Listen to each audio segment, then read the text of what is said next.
ဘာလဲဒီနားမှာတစ်ခုရှိနေရလား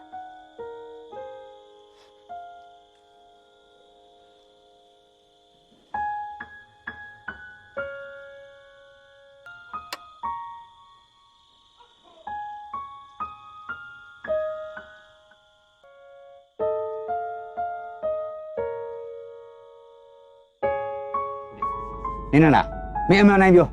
ညအကောင်မလေးကိုလုံးဝမချောက်ခဲ့ဘူးမလား မချောင်းမိပါဘူးခင်ဗျာ ဟာဘာလို့မချောက်တာတော့သူများရောက်ချောက်ခိုင်းပြီးတော့ ဟုတ်တယ်နင်းလားမင်းအခုစီတင်နေအခုစာလေးကြောမလုံးနဲ့နော် ခေါင်းရည်မူးလေလို့ပါခင်ဗျာ အမတရေကခေါင်းမှုတွေရှိတာဒီပါမင်းကလေတစ်ခါခုတ်တစ်ခါမိတော့မဖြစ်စေနဲ့ကွာ စိတ်ချပါခင်ဗျာစိတ်ချပါဒီညကစားလို့ကြုတ်ချောက်လိုက်ပါမယ်ခင်ဗျာ